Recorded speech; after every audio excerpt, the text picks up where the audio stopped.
श्री शिवाय नमस्तुभ्यम। श्री शिव पुराण की 7वीं संहिता वायव्य संहिता के उत्तरखंड का 32वां अध्याय से आज हम प्रारंभ करने जा रहे हैं। इसमें बताया गया है कि ऐहिक फल देने वाले कर्मों और उनकी विधि का वर्णन, शिव पूजन की विधि, शांति, पुष्टि आदि विविध काम्य कर्मों में विभिन्न हवनीय पदार्थों के उपयोग का विधान आदि का वर्णन किया गया है। ये सब हम आज जानेंगे और भी बहुत कुछ। उपमन्यु जी कहते हैं, श्री कृष्ण, यह मैंने तुमसे इहलोक और परलोक में सिद्धि प्राप्त करने वाला क्रम बताया है, जो उत्तम तो है ही, इसमें क्रिया, जप, तप और ध्यान का समुच्चय भी है। अब मैं शिव भक्तों के लिए यही फल देने वाले पूजन, होम, जप, ध्यान, तप और दान में महान कर्म का वर्णन करता हूँ। मंत्रार्थ के श्रेष्ठ ज्ञाता को चाहिए कि वह पहले मंत्र को सिद्ध करे, अन्यथा इष्ट सिद्धि कारक कर्म भी फलद नहीं होता। मंत्र सिद्ध कर लेने पर भी जिस कर्म का फल किसी प्रबल अदृष्ट के कारण प्रतिबद्ध हो, उसे विद्वान पुरुष सहसा न करे। उस प्रतिबंधक का यहाँ निवारण किया जा सकता है। कर्म करने से पहले ही शकुन आदि करके उसकी परीक्षा कर ले और प्रतिबंधक का पता लगने पर उसे दूर करने का प्रयत्न करें। जो मनुष्य ऐसा न करके मोहवश ऐहिक फल देने वाले कर्म का अनुष्ठान करता है, वह उससे फल का भागी नहीं होता और जगत में उपहास का पात्र बनता है। जिस पुरुष को विश्वास न हो, वह ऐहिक फल देने वाले कर्म का अनुष्ठान कभी न करे, क्योंकि उसके मन में श्रद्धा नहीं रहती और श्रद्धाहीन पुरुष को उस कर्म का फल नहीं मिलता। किया कर्म निष्फल हो जाए तो भी उसमें देवता का कोई अपराध नहीं है, क्योंकि शास्त्रोक्त विधि से ठीक ठीक कर्म करने वाले पुरुषों को यही फल की प्राप्ति देखी जाती है। जिसने मंत्र को सिद्ध कर लिया है, प्रतिबंधक को दूर कर दिया है, मंत्र पर विश्वास रखता है और मन में श्रद्धा से युक्त है, वह साधक कर्म करने पर उसके फल को अवश्य पाता है। उस कर्म के फल की प्राप्ति के लिए ब्रह्मचर्य परायण होना चाहिए। रात में हविष्य भोजन करे, खीर या फल खाकर रहे। हिंसा आदि जो निषिद्ध कर्म हैं, उन्हें मन से भी न करे। सदा अपने शरीर में भस्म लगाएं, सुंदर पवित्र वेशभूषा धारण करें और पवित्र रहें। इस प्रकार आचारवान होकर अपने अनुकूल शुभ दिन में पुष्पमाला आदि से अलंकृत पूर्वोक्त लक्षण वाले स्थान में एक हाथ भूमि को गोबर से लीप कर वहां बिछे हुए भद्रासन पर कमल अंकित करें, जो अपने तेज से प्रकाशमान हो। वह तपाए हुए सुवर्ण के समान रंग वाला हो, उसमें 8 दल हो और केसर भी बना हो। मध्य भाग में वह कर्णिका से युक्त और संपूर्ण रत्नों से अलंकृत हो। उसमें अपने आकार के समान ही नाल होनी चाहिए। वैसे स्वर्ण निर्मित कमल पर सम्यक विधि से मन ही मन अणिमा आदि सब सिद्धियों की भावना करे। फिर उस पर रतन का, सोने का अथवा स्फटिक मणि का उत्तम लक्षणों से युक्त वेदी सहित शिवलिंग स्थापित करके उसमें विधि पूर्वक पार्षदों सहित अविनाशी सांब सदा शिव का आवाहन और पूजन करे। फिर वहां साकार भगवान महेश्वर की भावनामयी मूर्ति का निर्माण करे, जिसके 4 भुजाएं और 4 मुख हो। वह सब आभूषणों से विभूषित हो, उसे व्याघ्र चर्म पहनाया गया हो, उसके मुख पर कुछ कुछ हास्य की छटा छा रही हो। उसने अपने 2 हाथों में वरद और अभय की मुद्रा धारण की हो और शेष 2 हाथों में मृग मुद्रा और टंक ले रखे हों। अथवा उपासक की रुचि के अनुसार अष्टभुजा मूर्ति की भावना करनी चाहिए। उस दशा में वह मूर्ति अपने दाहिने 4 हाथों में त्रिशूल, परशु, खड्ग और वज्र लिए हो और बाएं 4 हाथों में पाश, अंकुश, खेट और नाग धारण करती हो। उसकी अंग कांति प्रातः काल के सूर्य की भांति लाल हो और वह अपने प्रत्येक मुख में 3-3 नेत्र धारण करती है। उस मूर्ति का पूर्ववर्ती मुख सौम्य तथा अपनी आकृति के अनुरूप ही कांतिमान है। दक्षिणवर्ती मुख नील मेघ के समान श्याम और देखने में भयंकर है। उत्तरवर्ती मुख मूंगे के समान लाल और सिर की नीली अलके उसकी शोभा बढ़ाती है। पश्चिमवर्ती मुख पूर्ण चंद्रमा के समान उज्जवल, सौम्य तथा चंद्रकलाधारी है। उस शिव मूर्ति के अंक में पराशक्ति माहेश्वरी शिवा आरूढ़ है। उनकी अवस्था 16 वर्ष की सी है। वे सबका मन मोहने वाली हैं और महालक्ष्मी के नाम से विख्यात हैं।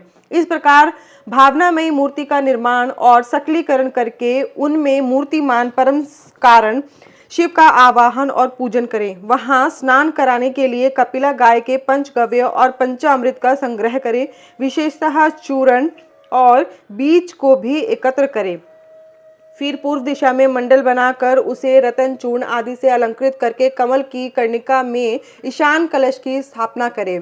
तत्पश्चात उसके चारों ओर सद्योजात आदि मूर्तियों के कलशों की स्थापना करें। इसके बाद पूर्व आदि 8 दिशाओं में क्रमशः विद्वेश्वर के 8 कलशों की स्थापना करके उन सबको तीर्थ के जल से भर दे और कंठ में सूत लपेट दे।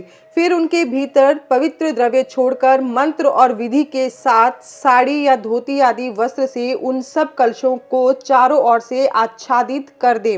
तदनंतर मंत्रोच्चारण पूर्वक उन सब में मंत्रान्यास करके स्नान का समय आने पर सब प्रकार के मांगलिक शब्दों और वाद्यों के साथ पंचगव्य आदि के द्वारा परमेश्वर शिव को स्नान कराएं। कुशोदक, स्वर्णोदक और रत्नोदक आदि को जो गंध पुष्प आदि से वासित और मंत्र सिद्ध हो क्रमशः ले लेकर मंत्रोच्चारण पूर्वक उनके द्वारा महेश्वर को नहलाएं। फिर गंध पुष्प और दीप आदि निवेदन करके पूजा कर्म संपन्न करें। आलेपन या उपटन कम से कम 1 पल और अधिक से अधिक 11 पल हो। सुंदर सुवर्ण में और रतन में पुष्प अर्पित करें। सुगंधित नील कमल, नील कुमुद, अनेकशः बिल्व पत्र, लाल कमल और श्वेत कमल भी शंभु को चढ़ाएं। काला गुरु के धूप को कपूर, घी और गुगल से युक्त करके निवेदन करें। कपिला गाय के घी से युक्त दीपक में कपूर की बत्ती बनाकर रखें और उसे जलाकर देवता के सम्मुख दिखाएं। ईशानादि 5 ब्रह्म की, 6 अंगों की और 5 आवरणों की पूजा करनी चाहिए। दूध में तैयार किया हुआ पदार्थ नैवेद्य के रूप में निवेदनीय है। गुड़ और घी से युक्त महाचरु का भी भोग लगाना चाहिए। पाटल, उत्पल और कमल आदि से सुवासित जल पीने के लिए देना चाहिए। 5 प्रकार की सुगंधों से युक्त तथा अच्छी तरह लगाया हुआ तांबुल मुख शुद्धि के लिए अर्पित करना चाहिए। सुवर्ण और रत्नों के बने हुए आभूषण, नाना प्रकार के रंग वाले नूतन महीन वस्त्र और जो दर्शनीय हो इष्ट देव को देने चाहिए। उस समय गीत, वाद्य और कीर्तन आदि भी करने चाहिए। मूल मंत्र का 1 लाख जप करना चाहिए। पूजा कम से कम 1 बार नहीं तो 2 या 3 बार करनी चाहिए, क्योंकि अधिक का फल अधिक होता है। होम सामग्री के लिए जितने द्रव्य हों उनमें से प्रत्येक द्रव्य की कम से कम 10 और अधिक से अधिक 100 आहुतियां देनी चाहिए। मारण और उच्चाटन आदि में शिव के घोर रूप का चिंतन करना चाहिए। शांति कर्म या पौष्टिक कर्म करते समय शिवलिंग में, शिवाग्नि में तथा अन्य प्रतिमाओं में शिव के सौम्य रूप का ध्यान करना चाहिए। मारण आदि कर्मों में लोहे के बने हुए स्त्रूक और स्त्रुवा का उपयोग करना चाहिए। अन्य शांति आदि कर्मों में स्त्रूक और स्त्रुवा बनवाने चाहिए।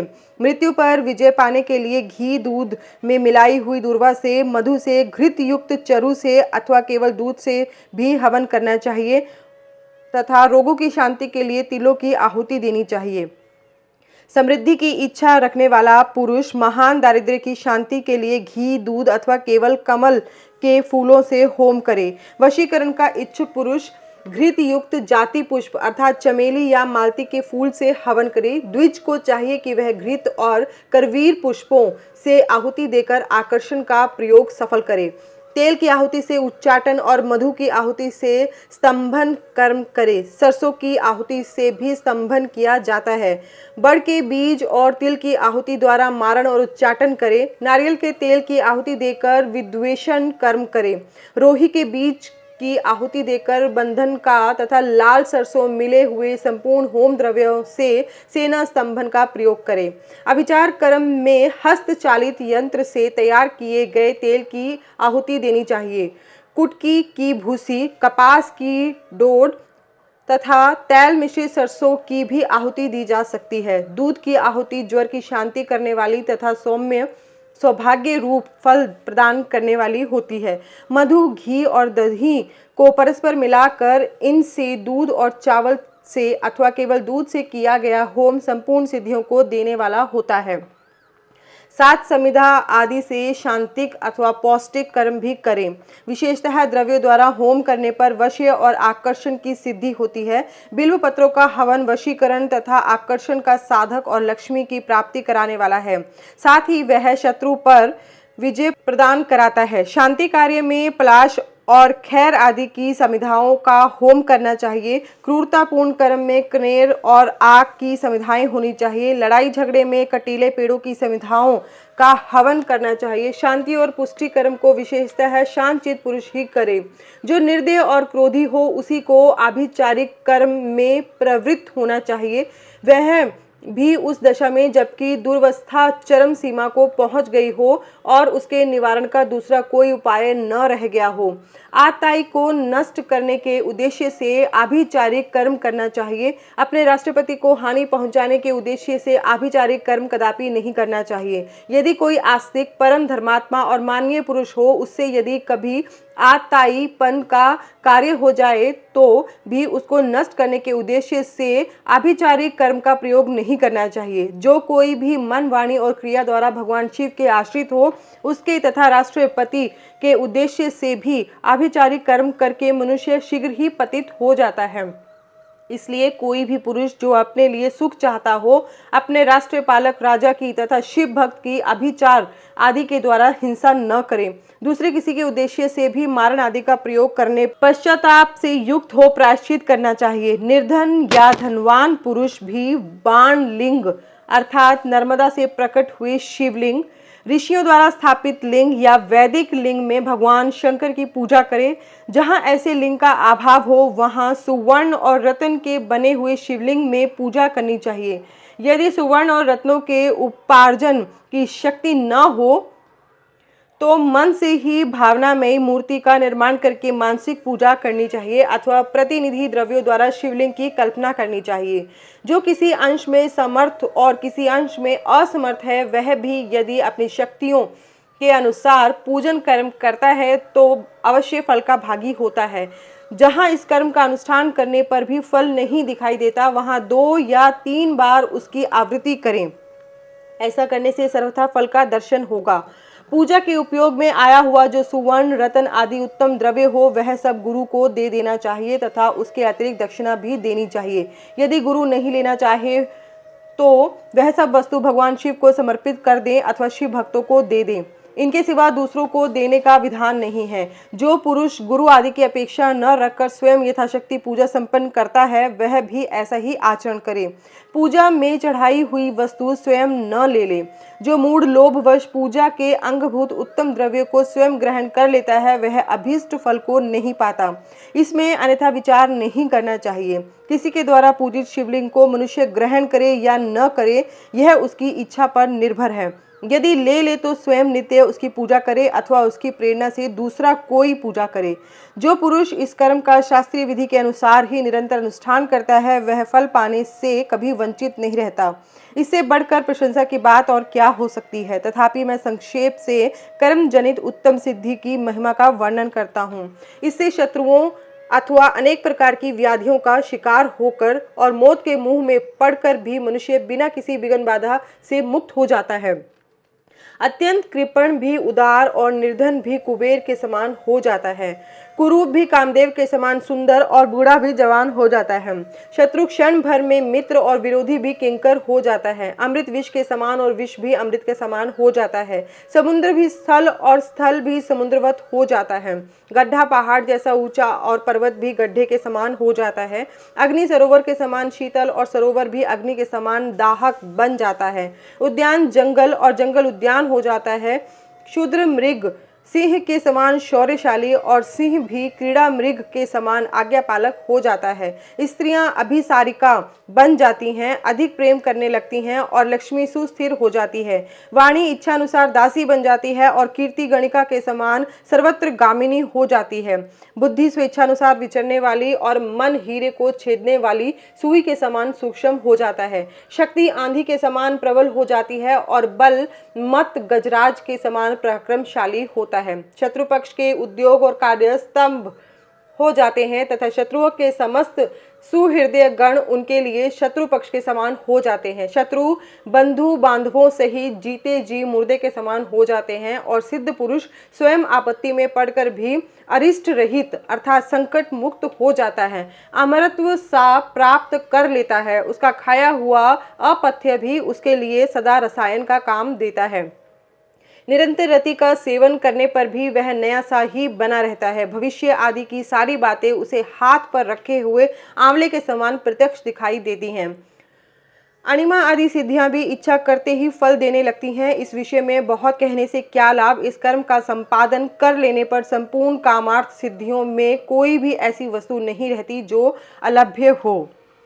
उपमन्यु जी कहते हैं, यदुनंदन, अब मैं केवल परलोक में फल देने वाले कर्म की विधि बतलाऊंगा। तीनों लोकों में इसके समान दूसरा कोई कर्म नहीं है। यह विधि अतिशय पुण्य से युक्त है और संपूर्ण देवताओं ने इसका अनुष्ठान किया है। ब्रह्मा, विष्णु, रुद्र, इंद्रादि लोकपाल, सूर्यादि नवग्रह, विश्वामित्र और वशिष्ठ आदि ब्रह्मवेता, महर्षि श्वेत, अगस्त्य, दधीचि तथा हम सरीखे शिव भक्त, नंदीश्वर, महाकाल और भृंगीश आदि गणेश्वर, पातालवासी दैत्य, शेष आदि महानाग, सिद्ध, यक्ष, गंधर्व, राक्षस, भूत और पिशाच, इन सब ने अपना अपना पद प्राप्त करने के लिए इस विधि का अनुष्ठान किया है। इस विधि से ही सब देवता देवत्व को प्राप्त हुए हैं। इसी विधि से ब्रह्मा को ब्रह्मत्व की, विष्णु को विष्णुत्व की, रुद्र को रुद्रत्व की, इंद्र को इंद्रत्व की और गणेश को गणेशत्व की प्राप्ति हुई है।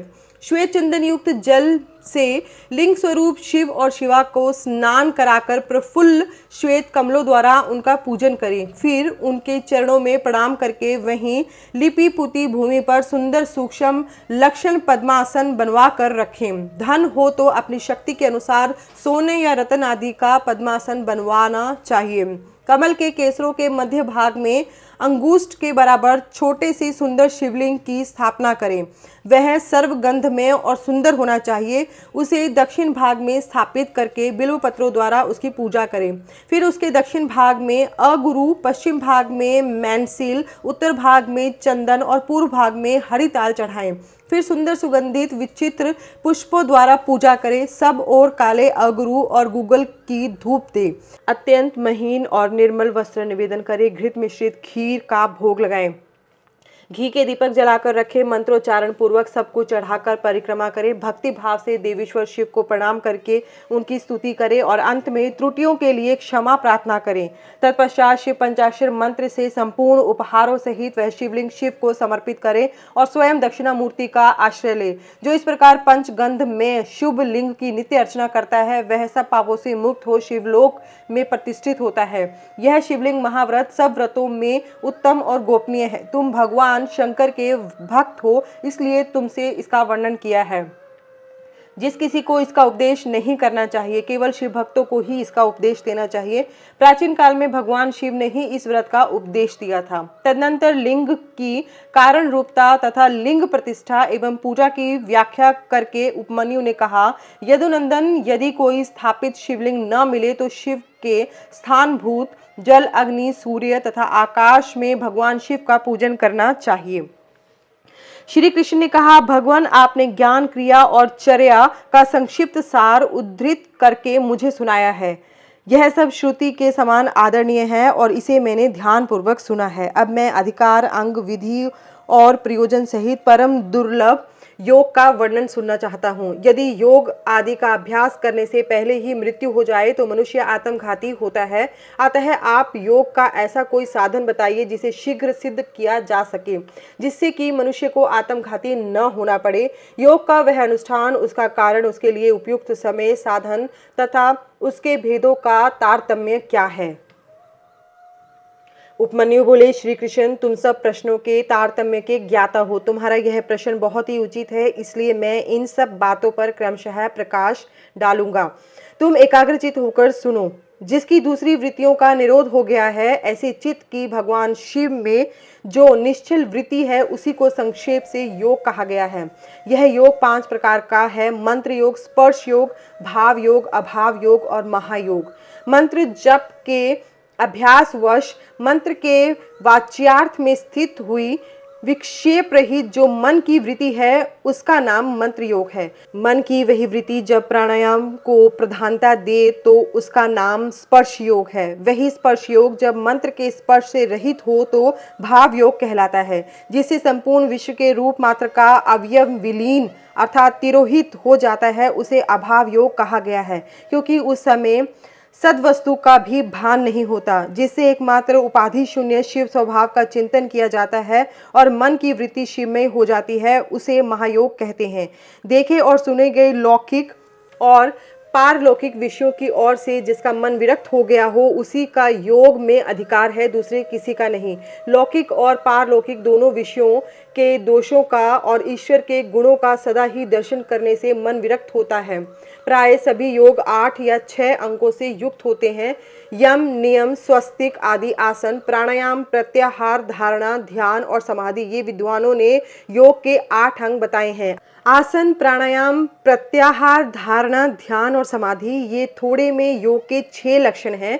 शिव शास्त्र में इनके पृथक पृथक लक्षण बताए गए हैं। अन्य शिवागमों में विशेषतः कामिक आदि में, योग शास्त्रों में तथा किन्हीं किन्हीं पुराणों में भी इनके लक्षणों का वर्णन है। अहिंसा, सत्य, अस्तेय, ब्रह्मचर्य और अपरिग्रह, इन्हें सत्पुरुषों ने यम कहा है। इस प्रकार यम 5 अवयवों के योग से युक्त है। शौच, संतोष, तप, जप और प्रणिधान, इन 5 भेदों से युक्त दूसरे योगांग को नियम कहा गया है। तात्पर्य यह है कि नियम अपने अंशों के भेद से 5 प्रकार का है। आसन के 8 भेद कहे गए हैं। स्वस्तिकासन, पद्मासन, अर्धचंद्रासन, वीरासन, योगासन, प्रसादितासन, पर्यकासन और अपनी रुचि के अनुसार आसन। अपने शरीर में प्रकट हुई जो वायु, उसको प्राण कहते हैं, उसे रोकना ही उसका आयाम है। उस प्राणायाम के 3 भेद कहे गए हैं, रेचक, पूरक और कुंभक। नासिका के एक छिद्र को दबाकर या बंद करके दूसरे से उदर स्थित वायु को बाहर निकालें, इस क्रिया को रेचक कहा गया है। फिर दूसरे नासिका छिद्र के द्वारा बाह्य वायु से शरीर को धोंकनी की भांति भर लें। इसमें वायु के पूरण की क्रिया होने के कारण इसे पूरक कहा गया है। जब साधक भीतर की वायु को न तो छोड़ता है न बाहर की वायु को ग्रहण करता है, केवल भरे हुए घड़े की भांति अविचल भाव से स्थित रहता है, तब उस प्राणायाम को कुंभक नाम दिया जाता है। योग के साधक को चाहिए कि वह रेचक आदि तीनों प्राणायामों को न तो बहुत जल्दी जल्दी करे न बहुत देर से करे। साधना के लिए उद्यत हो क्रम योग से उसका अभ्यास करें। रेचक आदि से नाड़ी शोधन पूर्वक जो प्राणायाम का अभ्यास किया जाता है उसे स्वेच्छा से उत्क्रमण पर्यंत करते रहना चाहिए। यह बात योग शास्त्र में बताई गई है। कनिष्ठ आदि के क्रम से प्राणायाम 4 प्रकार का कहा गया है। मात्रा और गुणों के विभाग तारतम्य से ये भेद बनते हैं। 4 भेदों में से जो कन्यक या कनिष्ठ प्राणायाम है, यह प्रथम उद्घात कहा गया है। इसमें 12 मात्राएं होती हैं। मध्यम प्राणायाम द्वितीय उद्घात है, उसमें 24 मात्राएं होती हैं। उत्तम श्रेणी का प्राणायाम तृतीय उद्घात है, उसमें 36 मात्राएं होती हैं। उसमें भी श्रेष्ठ जो सर्वोत्कृष्ट चतुर्थ प्राणायाम है, वह शरीर में स्वेद और कंप आदि का जनक होता है। योगी के अंदर आनंद जनित रोमांच, नेत्रों से अश्रुपात, जल्प, भ्रांति और मूर्छा आदि भाव प्रकट होते हैं। घुटने के चारों ओर प्रदक्षिण क्रम से न बहुत जल्दी और न बहुत धीरे धीरे चुटकी बजाएं। घुटने की एक परिक्रमा में जितनी देर तक चुटकी बजती है उस समय का मान 1 मात्रा है। मात्राओं को क्रमशः जानना चाहिए। उद्घात क्रम योग से नाड़ी शोधन पूर्वक प्राणायाम करना चाहिए। प्राणायाम के 2 भेद बताए गए हैं, अगर्भ और सगर्भ। जप और ध्यान के बिना किया गया प्राणायाम अगर्भ कहलाता है और जप तथा ध्यान के सहयोग पूर्वक किया जाने वाला प्राणायाम को सगर्भ कहते हैं। अगर्भ से सगर्भ प्राणायाम 100 गुना अधिक उत्तम है, इसलिए योगीजन प्राय सगर्भ प्राणायाम किया करते हैं। प्राण विजय से ही शरीर की वायुओं पर विजय पाई जाती है। प्राण, अपान, समान, उदान, व्यान, नाग, कूर्म, कृकल, देवदत्त और धनंजय, ये 10 प्राण वायु हैं। प्राण प्रयाण करता है, इसलिए इसे प्राण कहते हैं। जो कुछ भोजन किया जाता है उसे जो वायु नीचे ले जाती है उसको अपान कहते हैं। जो वायु संपूर्ण अंगों को बढ़ाती हुई उनमें व्याप्त रहती है उसका नाम व्यान है। जो वायु मर्म स्थानों को उद्वेजित करती है उसकी उदान संज्ञा है। जो वायु सब अंगों को समभाव से ले चलती है वह अपने उस समनयन रूप कर्म से समान कहलाती है। मुख से कुछ उगलने में कारणभूत वायु को नाक कहा गया है। आंख खोलने के व्यापार में कूर्म नामक वायु की स्थिति है। छींक में क्रिकल और जम्हाई में देवदत्त नामक वायु की स्थिति है। धनंजय नामक वायु संपूर्ण शरीर में व्याप्त रहती है, वह मृतक शरीर को भी नहीं छोड़ती। क्रम से अभ्यास में लाया हुआ यह प्राणायाम जब उचित प्रमाण या मात्रा से युक्त हो जाता है तब वह कर्ता के सारे दोषों को दग्ध कर देता है और उसके शरीर की रक्षा करता है। प्राण पर विजय प्राप्त हो जाए तो उससे प्रकट होने वाले चिन्हों को अच्छी तरह देखें। पहली बात यह होती है कि विष्ठा, मूत्र और कफ की मात्रा घटने लगती है, अधिक भोजन करने की शक्ति हो जाती है और विलंब से सांस चलती है। शरीर में हल्कापन आता है, शीघ्र चलने की शक्ति प्रकट होती है, हृदय में उत्साह बढ़ता है, स्वर में मिठास आती है, समस्त रोगों का नाश हो जाता है, बल, तेज और सौंदर्य की वृद्धि होती है, धृति, मेधा, युवापन, स्थिरता और प्रसन्नता आती है। तप, प्रायश्चित, यज्ञ, दान और व्रत आदि जितने भी साधन हैं ये प्राणायाम के 16वीं कला के भी बराबर नहीं है। अपने अपने विषय में आसक्त हुई इंद्रियों को वहां से हटाकर जो अपने भीतर निगृहित करता है उस साधन को प्रत्याहार कहते हैं। मन और इंद्रियां ही मनुष्य को स्वर्ग तथा नर्क में ले जाने वाली हैं। यदि उन्हें वश में रखा जाए तो वे स्वर्ग की प्राप्ति कराती हैं और विषयों की ओर खुली छोड़ दिया जाए तो वे नरक में डालने वाली होती है। इसलिए सुख की इच्छा रखने वाले बुद्धिमान पुरुष को चाहिए कि वह ज्ञान वैराग्य का आश्रय ले, इंद्रिय रूपी अश्वों को शीघ्र ही काबू में करके स्वयं ही आत्मा का उद्धार करे। चित्त को किसी स्थान विशेष में बांधना, किसी ध्येय विशेष में स्थिर करना, यही संक्षेप से धारणा का स्वरूप है। एकमात्र शिव ही स्थान है, दूसरा नहीं, क्योंकि दूसरे स्थानों में त्रिविध दोष विद्यमान है। किसी नियमित काल तक स्थान स्वरूप शिव में स्थापित हुआ मन जब लक्ष्य से च्युत न हो तो धारणा की सिद्धि समझना चाहिए, अन्यथा नहीं। मन पहले धारणा से ही स्थिर होता है, इसलिए धारणा के अभ्यास से मन को धीर बनाएं। अब ध्यान की व्याख्या करते हैं। ध्यान में ध्येय चिंतायाम यह धातु माना गया है। इसी धातु से ल्यूट प्रत्यय करने पर ध्यान की सिद्धि होती है। अतः विक्षेप रहित चित्त से जो शिव का बारंबार चिंतन किया जाता है उसी का नाम ध्यान है। ध्येय में स्थित हुए चित्त की जो ध्येयाकार वृत्ति होती है और बीच में दूसरी वृत्ति अंतर नहीं डालती, उस ध्येयकार वृत्ति का प्रवाह रूप से बना रहना ध्यान कहलाता है। दूसरी सब वस्तुओं को छोड़कर केवल कल्याणकारी परमदेव देवेश्वर शिव का ही ध्यान करना चाहिए, वे ही सबके परम ध्येय हैं। यह अथर्ववेद की श्रुति का अंतिम निर्णय है। इसी प्रकार शिवा देवी भी परम ध्येय है। ये दोनों शिवा और शिव संपूर्ण भूतों में व्याप्त हैं। श्रुति, स्मृति एवं शास्त्रों से यह सुना गया है कि शिवा और शिव सर्वव्यापक, सर्वदा उचित, सर्वज्ञ एवं नाना रूपों में निरंतर ध्यान करने योग्य हैं। इस ध्यान के दो प्रयोजन जानने चाहिए। पहला है मोक्ष और दूसरा प्रयोजन है अणिमा आदि सिद्धियों की उपलब्धि। ध्याता, ध्यान, ध्येय और ध्यान प्रयोजन, इन चारों को अच्छी तरह जानकर योगवेता पुरुष योग का अभ्यास करे। जो ज्ञान और वैराग्य से संपन्न, श्रद्धालु, क्षमाशील, ममता रहित तथा सदा उत्साह रखने वाला है, ऐसा ही पुरुष ध्याता कहा गया है, अर्थात वही ध्यान करने में सफल हो सकता है। साधक को चाहिए कि वह जप से थकने पर फिर ध्यान करे और ध्यान से थक जाने पर पुनः जप करे। इस तरह जप और ध्यान में लगे हुए पुरुष का योग जल्दी सिद्ध होता है। 12 प्राणायामों की एक धारणा होती है, 12 धारणाओं का ध्यान होता है और 12 ध्यान की एक समाधि कही गई है। समाधि को योग का अंतिम अंग कहा गया है। समाधि से सर्वत्र बुद्धि का प्रकाश फैलता है। जिस ध्यान में केवल ध्येय ही अर्थ रूप से भासता है ध्याता निश्चल महासागर के समान स्थिर भाव से स्थित रहता है और ध्यान स्वरूप से शून्य सा हो जाता है, उसे समाधि कहते हैं। जो योगी ध्येय में चित्त को लगाकर सुस्थिर भाव से उसे देखता है और बुझी हुई आग के समान शांत रहता है, वह समाधिस्थ कहलाता है।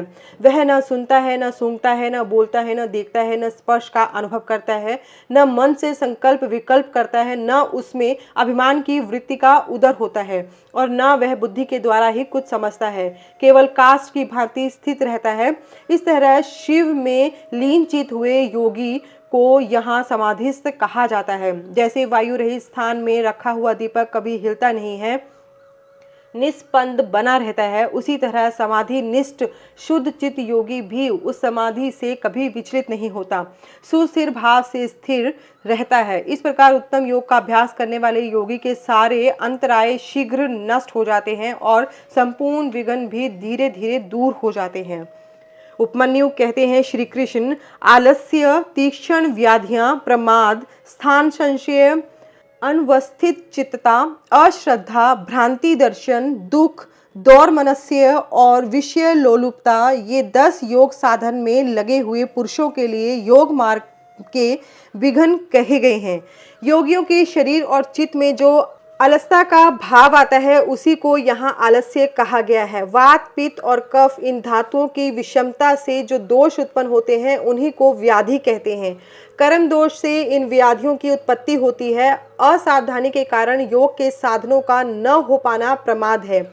यह है या नहीं है, इस प्रकार उभय कोटि से आक्रांत हुए ज्ञान का नाम स्थान संशय है।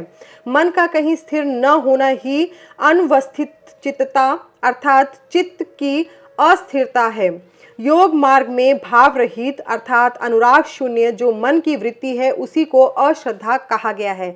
विपरीत भावना से युक्त बुद्धि को भ्रांति कहते हैं। दुख कहते हैं कष्ट को। उसके 3 भेद हैं, आध्यात्मिक, आधि भौतिक, आधि दैविक।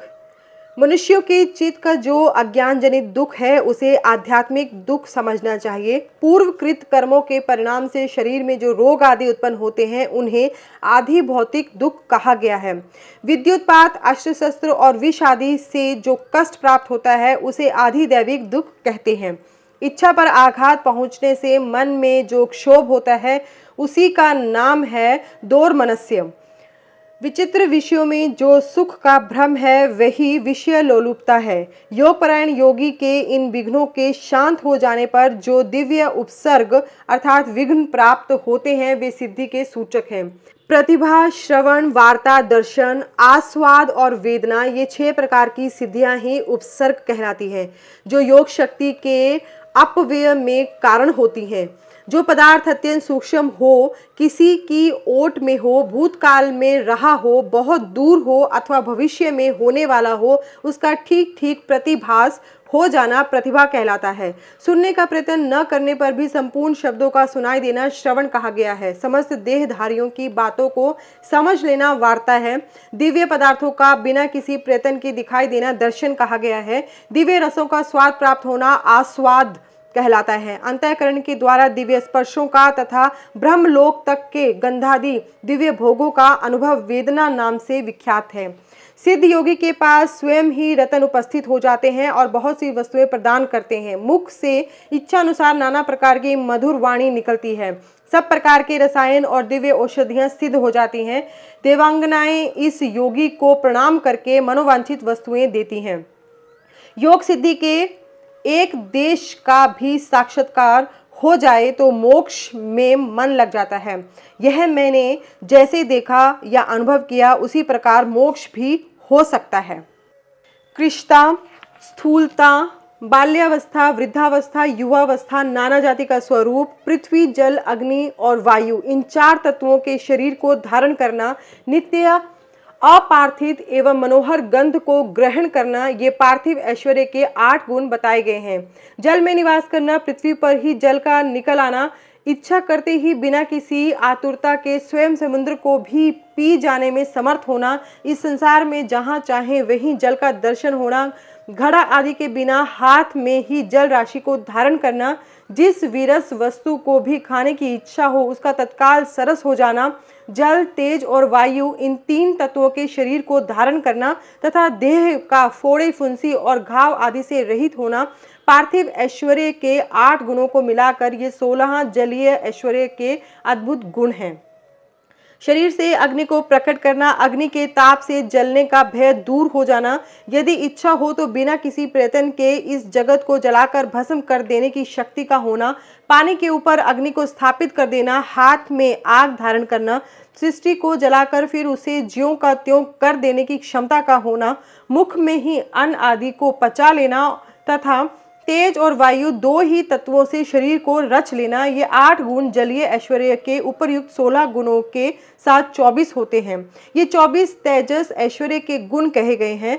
मन के समान वेगशाली होना, प्राणियों के भीतर क्षण भर में प्रवेश कर जाना, बिना प्रयत्न के ही पर्वत आदि के महान भार को उठा लेना, भारी हो जाना, हल्का होना, हाथ में वायु को पकड़ लेना, अंगुली के अग्रभाग की चोट से भूमि को भी कंपित कर देना, एकमात्र वायु तत्व से ही शरीर का निर्माण कर लेना, ये 8 गुण तेजस ऐश्वर्य के 24 गुणों के साथ 32 हो जाते हैं। विद्वानों ने वायु संबंधी ऐश्वर्य के ये ही 32 गुण स्वीकार किए हैं। शरीर की छाया का न होना, इंद्रियों का दिखाई न देना, आकाश में इच्छानुसार विचरण करना, इंद्रियों के संपूर्ण विषयों का समन्वय होना, आकाश को लांघना, अपने शरीर में उसका निवेश करना, आकाश को पिंड की भांति ठोस बना देना और निराकार होना, ये 8 गुण अग्नि के 32 गुणों से मिलकर 40 होते हैं। ये 40 ही वायु संबंधी ऐश्वर्य के गुण हैं। यही संपूर्ण इंद्रियों का ऐश्वर्य है। इसी को इंद्र एवं आंबर अर्थात आकाश संबंधी ऐश्वर्य भी कहते हैं। इच्छा अनुसार सभी वस्तुओं की उपलब्धि, जहाँ चाहे वहाँ निकल जाना, सबको अभिभूत कर लेना, संपूर्ण गुह्य अर्थ का दर्शन होना, कर्म के अनुरूप निर्माण करना, सबको वश में कर लेना, सदा प्रिय वस्तु का ही दर्शन होना और एक ही स्थान से संपूर्ण संसार का दिखाई देना, ये 8 गुण पूर्वोक्त इंद्रिय संबंधी ऐश्वर्य गुणों से मिलकर 48 होते हैं। चांद्रमस ऐश्वर्य इन 48 गुणों से युक्त कहा गया है। यह पहले के ऐश्वर्यों से अधिक गुण वाला है। इसे मानस ऐश्वर्य भी कहते हैं। छेदना, पीटना, बांधना, खोलना, संसार के वश में रहने वाले समस्त प्राणियों को ग्रहण करना, सबको प्रसन्न रखना, पाना, मृत्यु को जीतना तथा काल पर विजय पाना, ये सब अहंकार संबंधी ऐश्वर्य के अंतर्गत है। अहंकारिक ऐश्वर्य को ही प्राजापत्य भी कहते हैं। चांद्रमस ऐश्वर्य के गुणों के साथ इसके 8 गुण मिलकर 56 होते हैं। महान अभिमानिक ऐश्वर्य के ये ही 56 गुण हैं। संकल्प मात्र से सृष्टि रचना करना, पालन करना, संहार करना, सबके ऊपर अपना अधिकार स्थापित करना, प्राणियों के चित्त को प्रेरित करना, सबसे अनुपम होना, इस जगत से पृथक नए संसार की रचना कर लेना तथा शुभ को अशुभ और अशुभ को शुभ कर देना, यह बोध ऐश्वर्य है। प्राजापत्य ऐश्वर्य के गुणों को मिलाकर इसके 64 गुण होते हैं। इस बौद्ध ऐश्वर्य को ही ब्रह्म ऐश्वर्य भी कहते हैं। इसे उत्कृष्ट है गौण ऐश्वर्य, जिसे प्राकृत भी कहते हैं। उसी का नाम वैष्णव ऐश्वर्य है। तीनों लोकों का पालन उसी के अंतर्गत है। उस संपूर्ण वैष्णव पद को न तो ब्रह्मा कह सकते हैं, न दूसरे ही उसके पूर्णता वर्णन कर सकते हैं। उसी को पौरुष पद भी कहते हैं। गौण और पौरुष पद से उत्कृष्ट गणपति पद है। उसी को ईश्वर पद भी कहते हैं। उस पद की किंचन ज्ञान श्री विष्णु को है, दूसरे लोग उसे जान नहीं सकते। ये सारी विज्ञान सिद्धियां औपसर्गिक हैं। इन्हें परम वैराग्य द्वारा प्रयत्न पूर्वक रोकना चाहिए। इन अशुद्ध प्रतिभासिक गुणों में जिसका चित्त आसक्त है, उसे संपूर्ण कामनाओं को पूर्ण करने वाला निर्भय परम ऐश्वर्य नहीं सिद्ध होता। इसलिए देवता, असुर और राजाओं के गुणों तथा भोगों को जो तृण के समान त्याग देता है, उसे ही उत्कृष्ट योग सिद्धि प्राप्त होती है। अथवा यदि जगत पर अनुग्रह करने की इच्छा हो तो वह योग सिद्धि मुनि इच्छानुसार विचरे। इस जीवन में गुणों और भोगों का उपभोग करके अंत में उसे मोक्ष की प्राप्ति होगी। अब मैं योग के प्रयोग का वर्णन करूंगा, एकाग्रचित होकर सुनो। शुभ काल हो, शुभ देश हो, भगवान शिव का क्षेत्र आदि हो, एकांत स्थान हो, जीव जंतु न रहते हो, कोलाहल न होता हो और किसी बाधा की संभावना न हो, ऐसे स्थान में लिपि पुती सुंदर भूमि को गंध और धूप आदि से सुवासित करके वहां फूल बिखेर दें, चंदोवा आदि तान कर उसे विचित्र रीति से सजा दे तथा वहां कुश पुष्प समिधा जल फल और मूल की सुविधा हो। फिर वहां योग का अभ्यास करें। अग्नि के निकट, जल के समीप और सूखे पत्तों के ढेर पर योगाभ्यास नहीं करना चाहिए। जहां डांस और मच्छर भरे हों, सांप और हिंसक जंतुओं की अधिकता हो, दुष्ट पशु निवास करते हो, भय की संभावना हो तथा जो दुष्टों से घिरा हुआ हो, ऐसे स्थान में भी योगाभ्यास नहीं करना चाहिए। शमशान में, चैत्य वृक्ष के नीचे, बाम्बी के निकट, जीर्ण शीर्ण घर में, चौराहे पर, नंदी नद और समुद्र के तट पर, गली या सड़क के बीच में, उजड़े हुए उद्यान में, गोष्ठ आदि में, अनिष्टकारी और निंदित स्थान में भी योगाभ्यास न करें। जब शरीर में अजीर्ण का कष्ट हो, खट्टी डकार आती हो, विष्ठा या मूत्र से शरीर दूषित हो, सर्दी हो या अतिसार रोग का प्रकोप हो, अधिक भोजन कर लिया गया हो या अधिक परिश्रम के कारण थकावट हुई हो, जब मनुष्य अत्यंत चिंता से व्याकुल हो, अधिक भूख प्यास सता रही हो तथा जब वह अपने गुरुजनों के कार्य आदि में लगा हुआ हो, उस अवस्था में भी उसे योगाभ्यास नहीं करना चाहिए। जिसके आहार विहार उचित एवं परिमित हो, जो कर्मों में यथा योग्य समुचित चेष्टा करता हो तथा जो उचित समय से सोता और जागता हो एवं सर्वथा आयास रहित हो, उसी को योगाभ्यास में तत्पर होना चाहिए। आसन मुलायम, सुंदर, विस्तृत, सब ओर से बराबर और पवित्र होना चाहिए। पद्मासन और स्वस्तिकासन आदि जो यौगिक आसन हैं, उन पर भी अभ्यास करना चाहिए। अपने आचार्य पर्यंत गुरुजनों की परंपरा को क्रमशः प्रणाम करके अपनी गर्दन, मस्तक और छाती को सीधी रखें। ओंठ और नेत्र अधिक सटे हुए न हो, सिर कुछ कुछ ऊंचा हो, दांतों से दांतों का स्पर्श न करें। दांतों के अग्रभाग में स्थित हुई जीवा को अविचल भाव से रखते हुए एड़ियों से दोनों अंडकोशों और प्रजनन इंद्री की रक्षा पूर्वक दोनों जांघों के ऊपर बिना किसी यत्न के अपनी दोनों भुजाओं को रखें। फिर दाहिने हाथ के पृष्ठ भाग को बाएं हाथ की हथेली पर रखकर धीरे से पीठ को ऊंची करें और छाती को आगे की ओर सुस्थिर रखते हुए नासिका के अग्रभाग पर दृष्टि जमाएं। अन्य दिशाओं की ओर दृष्टिपात न करें। प्राण का संचार रोककर पाषाण के समान निश्चल हो जाएं। अपने शरीर के भीतर मानस मंदिर में हृदय कमल के आसन पर पार्वती सहित भगवान शिव का चिंतन करके ध्यान यज्ञ के द्वारा उनका पूजन करें। मूलाधार चक्र में, नासिका के अग्रभाग में, नाभि में, कंठ में, तालु के दोनों छिद्रों में, भौं के मध्य भाग में, द्वार देश में, ललाट में या मस्तक में शिव का चिंतन करें। शिवा और शिव के लिए यथोचित रीति से उत्तम आसन की कल्पना करके वहां सावरण या निरावरण शिव का स्मरण करें। द्विदल, चतुर्दल, षटदल, 10 दल, 12 दल अथवा 16 दल कमल के आसन पर विराजमान शिव का विधिवत स्मरण करना चाहिए। दोनों भौं के मध्य भाग में द्विदल कमल है जो विद्युत के समान प्रकाशमान है। भ्रू मध्य में स्थित जो कमल है उसके क्रमशः दक्षिण और उत्तर भाग में 2 पत्ते हैं जो विद्युत के समान दीप्तिमान है। उनमें 2 अंतिम वर्ण ह और क्ष अंकित हैं। षोडश दल कमल के पत्ते 16 स्वर रूप हैं। इनमें अ से लेकर अह तक के अक्षर क्रमशः अंकित हैं। यह जो कमल है उसकी नाल के मूल भाग से 12 दल प्रस्फुटित हुए हैं, जिनमें क से लेकर ठ तक के 12 अक्षर क्रमशः अंकित हैं। सूर्य के समान प्रकाशमान इस कमल के उन 12 दलों का अपने हृदय के भीतर ध्यान करना चाहिए। तत्पश्चात गो दुग्ध के समान उज्जवल कमल के 10 दलों का चिंतन करें। उनमें क्रमशः ड से लेकर फ तक के अक्षर अंकित हैं।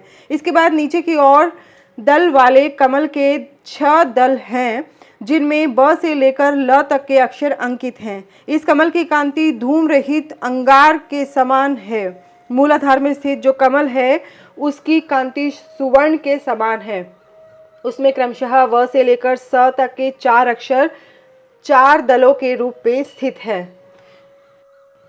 इन कमलों में से जिसमें ही अपना मन रमे, उसी में महादेव और महादेवी का अपने धीर बुद्धि से चिंतन करें। उनका स्वरूप अंगूठे के बराबर निर्मल और सब ओर से दीप्तिमान है, अथवा वह शुद्ध दीप शिखा के समान आकार वाला है और अपनी शक्ति से पूर्णतः मंडित है, अथवा चंद्रलेखा या तारा के समान रूप वाला है, अथवा वह नीवार के सींग या कमलनाल से निकले वाले सूत के समान है। कंदम से गोलक या ओस के कण से भी उसकी उपमा दी जा सकती है। वह रूप पृथ्वी आदि तत्वों पर विजय प्राप्त करने वाला है।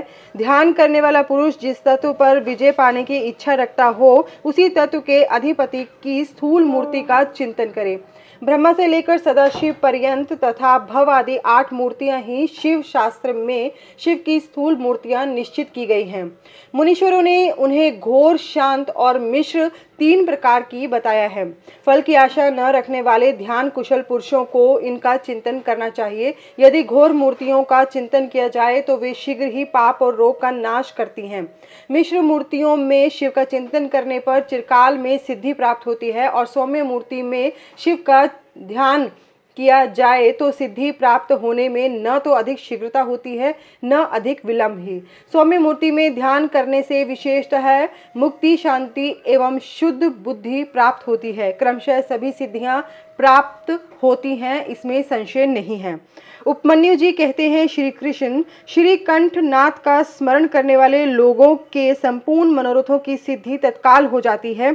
ऐसा जानकर कुछ योगी उनका ध्यान अवश्य करते हैं। कुछ लोग मन की स्थिरता के लिए स्थूल रूप का ध्यान करते हैं। स्थूल रूप के चिंतन में लगकर वह चित्त निश्चल हो जाता है, तब सूक्ष्म रूप में वह स्थिर होता है। भगवान शिव का चिंतन करने पर सब सिद्धियां प्रत्यक्ष सिद्ध हो जाती हैं। अन्य मूर्तियों का ध्यान करने पर भी शिव रूप का अवश्य चिंतन करना चाहिए। जिस जिस रूप में मन की स्थिरता लक्षित हो, उसका बारंबार ध्यान करना चाहिए। ध्यान पहले सविषय होता है, फिर निर्विषय होता है, ऐसा ज्ञानी पुरुषों का कथन है। इस विषय में कुछ सत्पुरुषों का मत है कि कोई भी ध्यान निर्विषय होता ही नहीं, बुद्धि की ही कोई प्रवाह रूपा संतति ध्यान कहलाती है। इसलिए निर्विषय बुद्धि केवल निर्गुण निराकार ब्रह्म में ही प्रवृत्त होती है। अतः सविषय ध्यान प्रातः काल के सूर्य की किरणों के समान ज्योति का आश्रय लेने वाला है तथा निर्विषय ध्यान सूक्ष्म तत्व का अवलंबन करने वाला है। इन दो के सिवा और कोई ध्यान वास्तव में नहीं है। अथवा सविषय ध्यान साकार स्वरूप का अवलंबन करने वाला है तथा निराकार स्वरूप का जो बोध या अनुभव है वही निर्विषय ध्यान माना गया है। वह सविषय और निर्विषय ध्यान ही क्रमशः सबीज और निर्बीज कहा जाता है। निराकार का आश्रय लेने से उसे निर्बीज और साकार का आश्रय लेने से सबीज की संज्ञा दी गई है। अतः पहले सविषय या सबीज ध्यान करके अंत में सब प्रकार की सिद्धि के लिए निर्विषय अथवा निर्बीज ध्यान करना चाहिए। प्राणायाम करने से क्रमशः शांति आदि दिव्य सिद्धियां सिद्ध होती हैं। उनके नाम है शांति, प्रशांति, दीप्ति और प्रसाद। समस्त आपदाओं के शमन को ही शांति कहा गया है। तम अर्थात अज्ञान का बाहर और भीतर से नाश ही प्रशांति है। बाहर और भीतर जो ज्ञान का प्रकाश होता है उसका नाम दीप्ति है तथा बुद्धि की जो स्वस्था अर्थात आत्मनिष्ठा है उसी को प्रसाद कहा गया है। बाह्य और अभ्यंतर सहित जो समस्त करण हैं वे बुद्धि के प्रसाद से शीघ्र ही प्रसन्न अर्थात निर्मल हो जाते हैं। ध्याता, ध्यान, ध्येय और ध्यान प्रयोजन, इन 4 को जानकर ध्यान करने वाला पुरुष ध्यान करे। जो ज्ञान और वैराग्य से संपन्न हो, सदा शांत चित्त रहता हो, श्रद्धालु हो और जिसकी बुद्धि प्रसाद गुण से युक्त हो, ऐसे साधक को ही सत्पुरुषों ने ध्याता कहा है। ध्येय चिंतायाम, यह धातु है, इसका अर्थ है चिंतन। भगवान शिव का बारंबार चिंतन ही ध्यान कहलाता है। जैसे थोड़ा सा भी योगाभ्यास पाप का नाश कर देता है, उसी तरह क्षण मात्र भी ध्यान करने वाले पुरुष के सारे पाप नष्ट हो जाते हैं। श्रद्धापूर्वक विक्षेप रहित चित्त से परमेश्वर का जो चिंतन है उसी का नाम ध्यान है। बुद्धि के प्रवाह रूप ध्यान का जो अवलंबन या आश्रय है उसी को साधु पुरुष ध्येय कहते हैं। स्वयं सांब सदाशिव ही वह ध्येय हैं। मोक्ष सुख का पूर्ण अनुभव और अणिमा आदि ऐश्वर्य की उपलब्धि, ये पूर्ण शिव ध्यान के साक्षात प्रयोजन कहे गए हैं। ध्यान से सौख्य और मोक्ष दोनों की प्राप्ति होती है, इसलिए मनुष्य को सब कुछ छोड़कर ध्यान में लग जाना चाहिए। बिना ध्यान के ज्ञान नहीं होता और जिसने योग का साधन नहीं किया है उसका ध्यान नहीं सिद्ध होता। जिसे ध्यान और ज्ञान दोनों प्राप्त हैं उसने भव सागर को पार कर लिया। समस्त उपाधियों से रहित निर्मल ज्ञान और एकाग्रता पूर्ण ध्यान, ये योगाभ्यास से युक्त योगी को ही सिद्ध होते हैं। जिनके सारे पाप नष्ट हो गए हैं उन्हीं की बुद्धि ज्ञान और ध्यान में लगती है। जिनकी बुद्धि पाप से दूषित है उनके लिए ज्ञान और ध्यान की बात भी अत्यंत दुर्लभ है। जैसे प्रज्वलित हुई आग सूखी और गीली लकड़ी को भी जला देती है, उसी प्रकार ध्यानाग्नि शुभ और अशुभ कर्म को भी क्षण भर में दग्ध कर देती है। जैसे बहुत छोटा दीपक भी महान अंधकार का नाश कर देता है, इसी तरह थोड़ा सा योगाभ्यास भी महान पाप का विनाश कर डालता है। श्रद्धापूर्वक क्षण भर भी परमेश्वर का ध्यान करने वाले पुरुष को जो महान श्रेय प्राप्त होता है उसका कहीं अंत नहीं है। ध्यान के समान कोई तीर्थ नहीं है, ध्यान के समान कोई तप नहीं है और ध्यान के समान कोई यज्ञ नहीं है, इसलिए ध्यान अवश्य करें। अपने आत्मा एवं परमात्मा का बोध प्राप्त करने के कारण योगी जन केवल जल से भरे हुए तीर्थों और पत्थर एवं मिट्टी से बनी हुई देव मूर्तियों का आश्रय नहीं लेते। वे आत्म तीर्थ में अवगाहन करते और आत्म देव के ही भजन में लगे रहते हैं। जैसे अयोगी पुरुषों को मिट्टी और काठ आदि की बनी हुई स्थूल मूर्तियों का प्रत्यक्ष होता है, उसी तरह योगियों को ईश्वर के सूक्ष्म स्वरूप का प्रत्यक्ष दर्शन होता है। जैसे राजा को अपने अंतःपुर में विचरने वाले स्वजन एवं परिजन प्रिय होते हैं और बाहर के लोग उतने प्रिय नहीं होते, उसी प्रकार भगवान शंकर को अंतःकरण में ध्यान लगाने वाले भक्त ही अधिक प्रिय हैं, बाह्य उपचारों का आश्रय लेने वाले कर्मकांडी नहीं। जैसे लोक में यह देखा गया है कि बाहरी लोग राजा के भवन में राजकीय पुरुषोचित फल का उपभोग नहीं कर पाते, केवल अंतःपुर के लोग ही उस फल के भागी होते हैं, उसी प्रकार यहाँ बाह्य कर्मी पुरुष उस फल को नहीं पाते जो ध्यान योगियों को सुलभ होता है। ज्ञान योग के साधना के लिए उद्यत हुआ पुरुष यदि बीच में ही मर जाए तो भी वह योग के लिए उद्योग करने मात्र से रुद्र लोक में जाएगा। वहां दिव्य सुख का उपभोग करके वह फिर योगियों के कुल में जन्म लेगा और पुनः ज्ञान योग को पाकर संसार सागर को लांग जाएगा। योग का जिज्ञासु पुरुष भी जिस गति को पाता है उसे यज्ञ करता संपूर्ण महायज्ञों का अनुष्ठान करके भी नहीं पाता। करोड़ों वेद वेता द्विजों की पूजा करने से जो फल मिलता है वह एक शिवयोगी को भिक्षा देने मात्र से प्राप्त हो जाता है। यज्ञ, अग्निहोत्र, दान, तीर्थ सेवन और होम, इन सभी पुण्य कर्मों के अनुष्ठान से जो फल मिलता है वह सारा फल शिव योगियों को अन्न देने मात्र से प्राप्त हो जाता है। जो मूढ़ मानव शिव योगियों की निंदा करते हैं वे श्रोताओं सहित नरक में पड़ते हैं और प्रलय काल तक वही रहते हैं। श्रोता के होने पर ही कोई शिव योगी की निंदा का वक्ता हो सकता है, इसलिए महापुरुषों के मत में उस निंदा को सुनने वाला भी महान पापी और दंडनीय है। जो लोग सदा भक्ति भाव से शिव योगियों की सेवा करते हैं वे महान भोग पाते हैं और अंत में शिव योग की भी उपलब्धि कर लेते हैं। इसलिए भोगार्थी मनुष्यों को चाहिए कि वे रहने को स्थान, खान पान, शैया तथा ओढ़ने बिछाने की सामग्री आदि देकर सदा शिव योगियों का सत्कार करें। योग धर्म संसार अत्यंत प्रबल है, अतः पाप रूपी मुद्गरों से उसका भेदन नहीं हो सकता। योग धर्म और पाप मुद्गर में उतना ही अंतर समझना चाहिए जितना वज्र और तंदुल में। अतः योगी जन पापों और ताप समूहों से उसी तरह लिप्त नहीं होते जैसे कमल का पत्ता पानी से। शिव योग परायण मुनि जिस देश में नित्य निवास करता है वह देश भी पवित्र हो जाता है, फिर उसकी पवित्रता के विषय में तो कहना ही क्या। अतः चतुर एवं विद्वान पुरुष सब कृत्यों को छोड़कर संपूर्ण दुखों से छुटकारा पाने के लिए शिव योग का अभ्यास करे।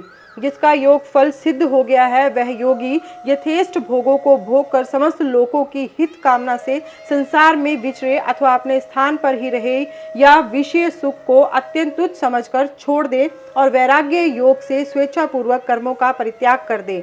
जो मनुष्य बहुत से अरिष्ट देखकर अपनी मृत्यु को निकट जान ले उसे योगानुष्ठान में संलग्न हो शिव क्षेत्र का आश्रय लेना चाहिए। वह मनुष्य यदि धीरचित होकर वहीं निवास करता रहे तो रोग आदि के बिना भी स्वयं ही प्राणों का परित्याग कर सकता है। अनशन करके शिवाग्नि में शरीर की आहुति देकर अथवा शिव तीर्थों में अवगाहन करते हुए अपने शरीर को उन्हीं के जल में डालकर शिव शास्त्रोक्त विधि से जो अपने प्राणों का त्याग करता है वह तत्काल मुक्त हो जाता है। इसमें अन्यथा विचार करने की आवश्यकता नहीं है। अथवा जो रोग आदि से विवश होकर शिव क्षेत्र की शरण लेता है उसकी भी यदि वहां मृत्यु हो जाए तो वह इसी प्रकार मुक्त हो जाता है, इसमें संशय नहीं है। इसलिए लोग अनशन आदि से शिव क्षेत्र में श्रेष्ठ मरण की कामना करते हैं, क्योंकि शास्त्र पर विश्वास करके धीर हुए मन से उनके द्वारा इस तरह की मृत्यु स्वीकार की जाती है। जो शिव के लिए अथवा शिव भक्तों के लिए प्राण त्याग करता है उसके समान दूसरा कोई मनुष्य मुक्ति मार्ग पर स्थित नहीं है। इस कारण इस संसार मंडल में उसकी शीघ्र मुक्ति हो जाती है।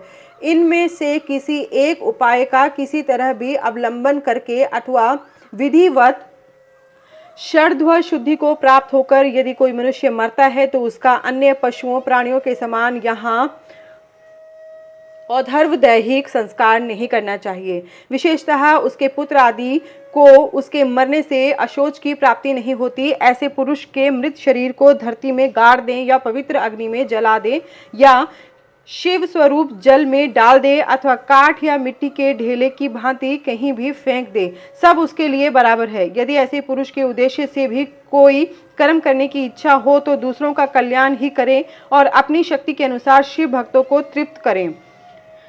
उसके धन को शिव भक्त ही ग्रहण करें। यदि उसकी संतति शिव भक्त हो तो वह भी ग्रहण कर सकती है।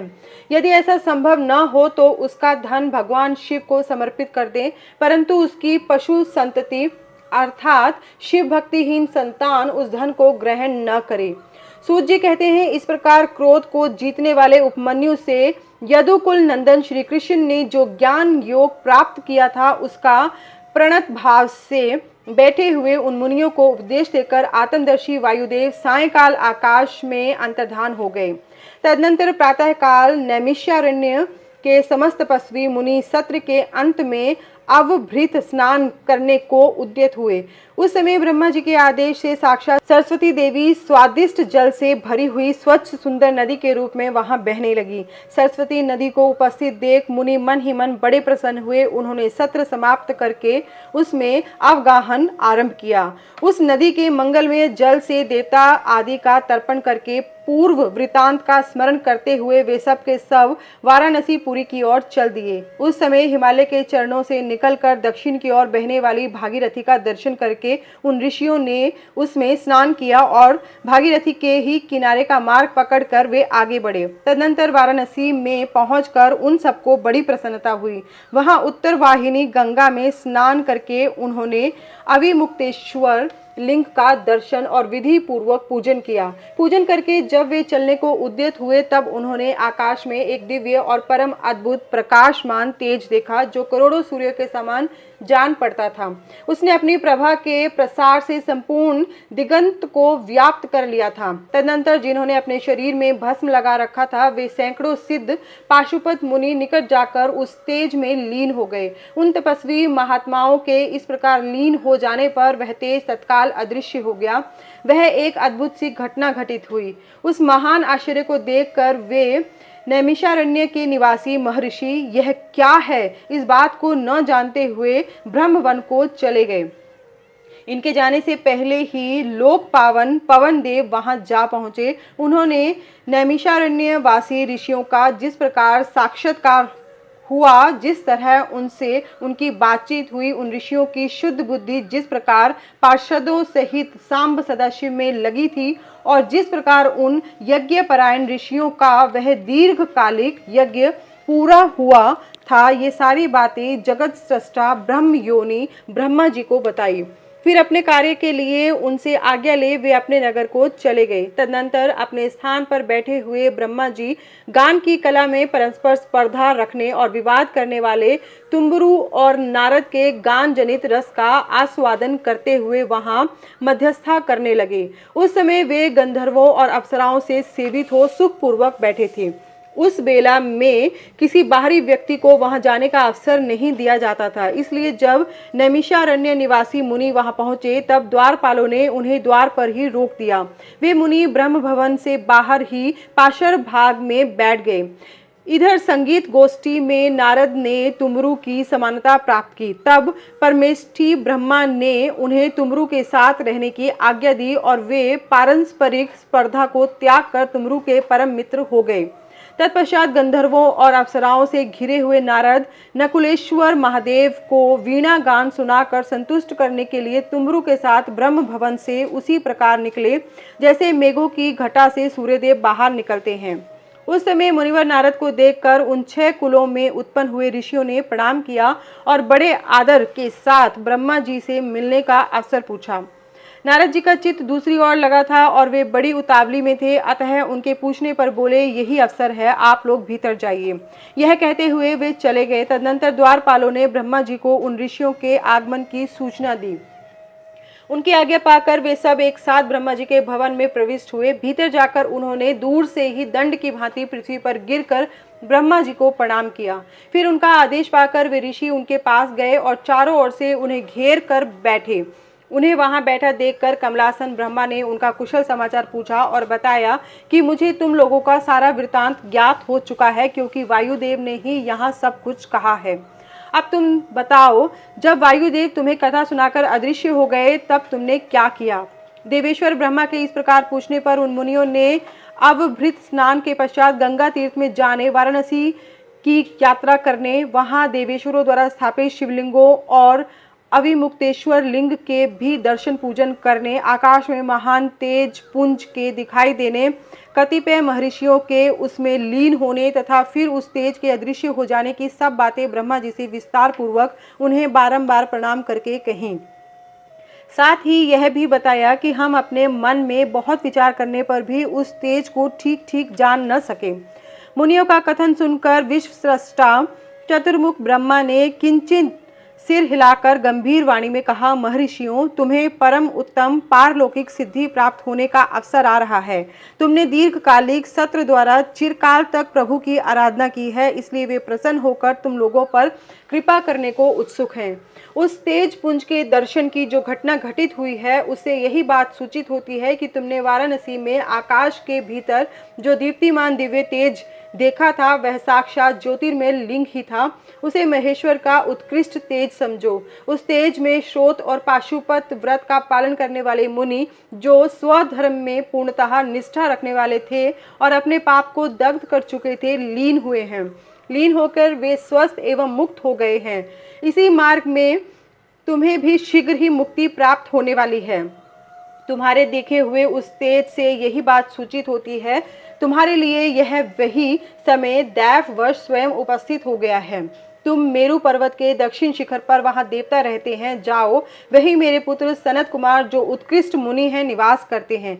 वे वहां साक्षात भूतनाथ नंदी के आगमन की प्रतीक्षा में हैं।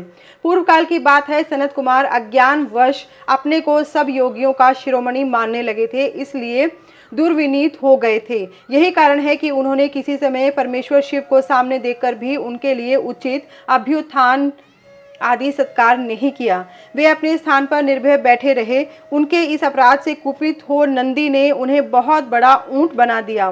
तब उनके लिए मुझे बड़ा शोक हुआ और मैंने दीर्घ काल तक महादेव और महादेवी की उपासना करके नंदी से भी बड़ी अनुनय विनय की। इस प्रकार प्रयत्न करके किसी तरह उनको ऊंट की योनि से छुटकारा दिलाया और उन्हें पूर्ववत सनत कुमार रूप की प्राप्ति कराई।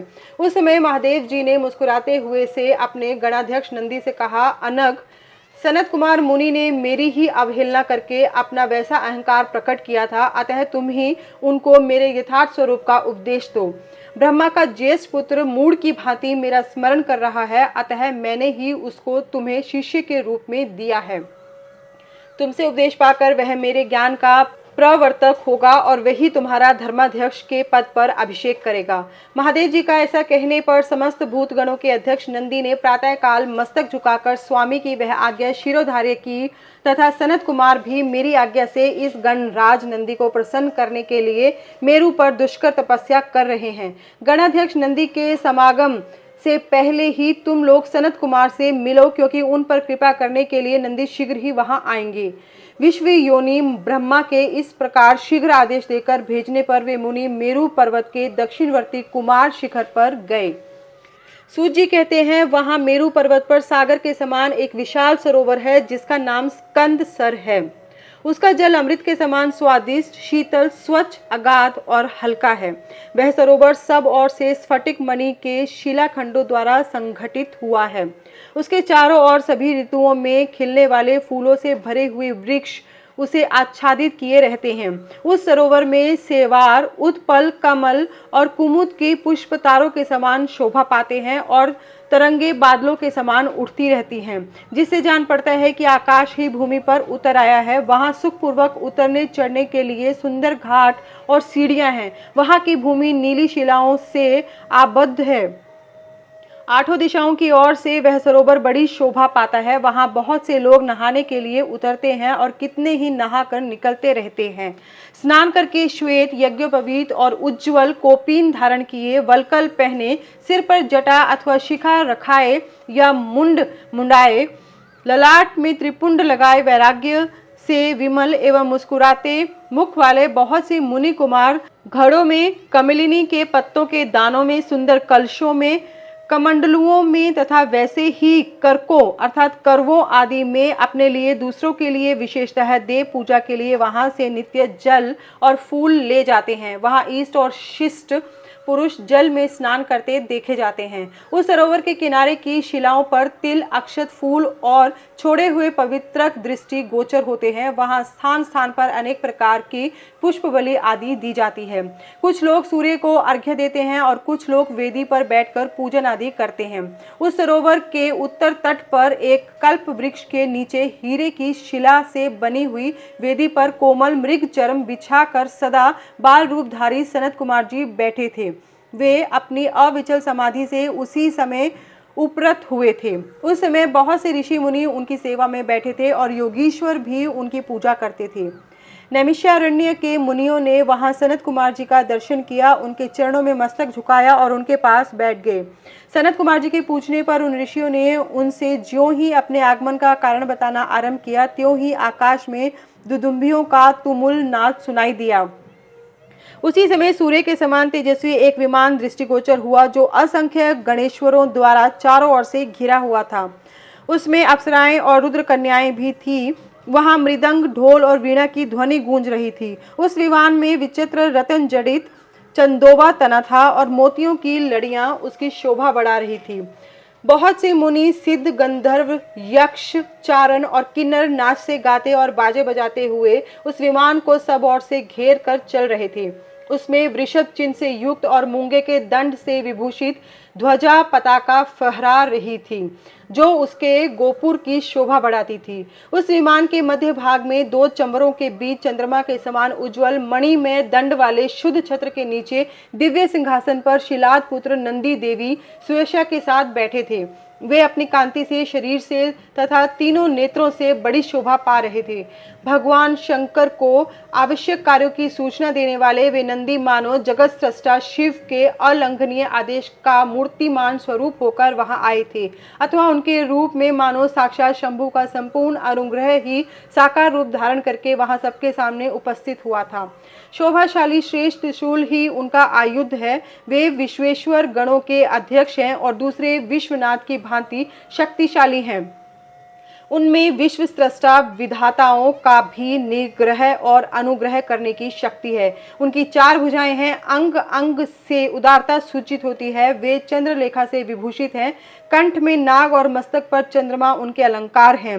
वे साकार ऐश्वर्य और सक्रिय सामर्थ्य के स्वरूप से जान पड़ते हैं। उन्हें देखकर ऋषियों सहित ब्रह्मपुत्र सनत कुमार का मुख प्रसन्नता से खिल उठा। वे दोनों हाथ जोड़कर उठे और उन्हें आत्म समर्पण सा करते हुए खड़े हो गए। इतने ही में वह विमान धरती पर आ गया। सनत कुमार ने देव नंदी को साष्टांग प्रणाम करके उनकी स्तुति की और मुनियों का परिचय देते हुए कहा, यह 6 कुलों में उत्पन्न ऋषि हैं, जो नैमिषारण्य में दीर्घ काल से सत्र का अनुष्ठान करते थे। ब्रह्मा जी के आदेश से आपका दर्शन करने के लिए ये लोग पहले से ही यहाँ आए हुए हैं।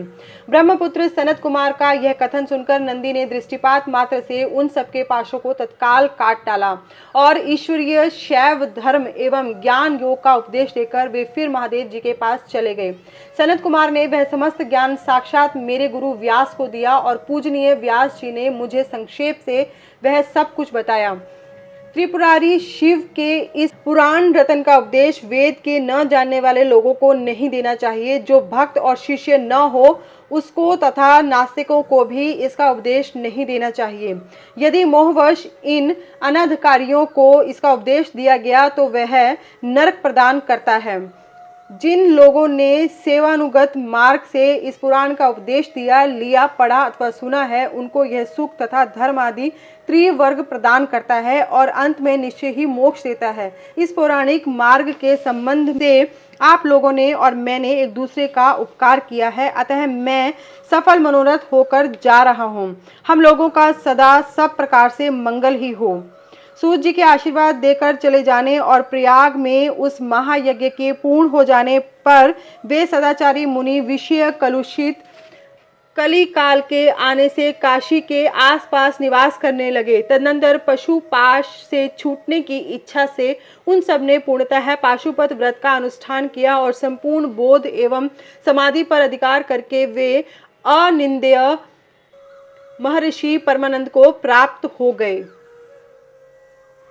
व्यास उवाच एतच्छिव पुराणम हि समाप्तम हितम आदरात् पठितव्यम प्रत्नेन श्रोतव्यम च तथैव हि नास्तिकाय न वक्तव्यम श्रद्धाय शठाय च अभक्ताय महेशस्य तथा धर्मध्वजाय च एतत् श्रुत्वा हयेकवारं भवेत् पापम हि भस्मसात् अभक्तो भक्तिम आपनोति भक्तो भक्ति समृद्धि भाग पुनः श्रुते च सद्भक्तिर्मुक्तिः स्याच्च श्रुते पुनः तस्मात् पुनः पुनश्चैव श्रोतव्यं हि मुमुक्षुभिः पंचावृतः प्रकर्तव्या पुराणस्य सद्ध्या परम फलं समुद्दिश्य तत्प्राप्नोति न संशयः।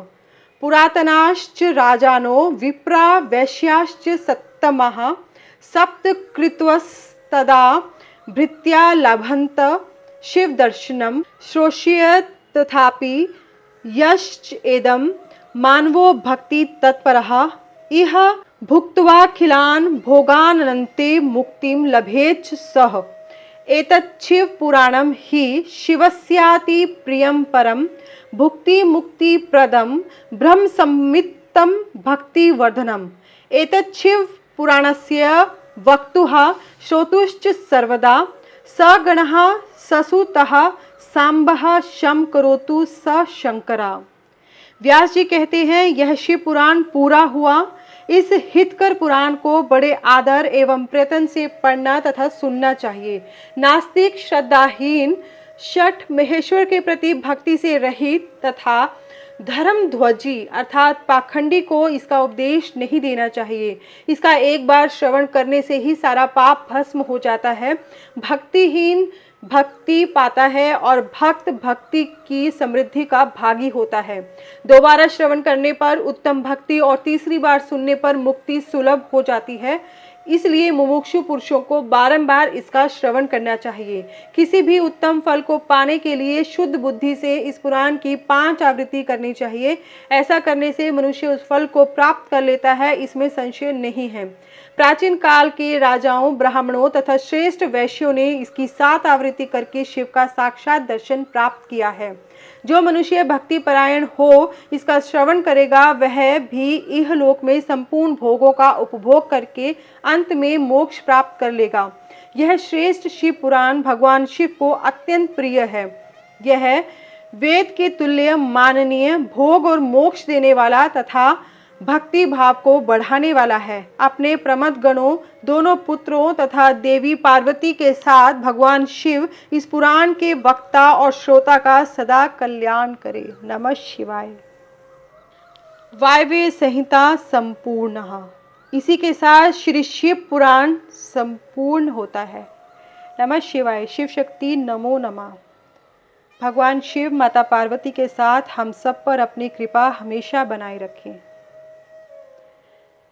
धन्यवाद भक्तों।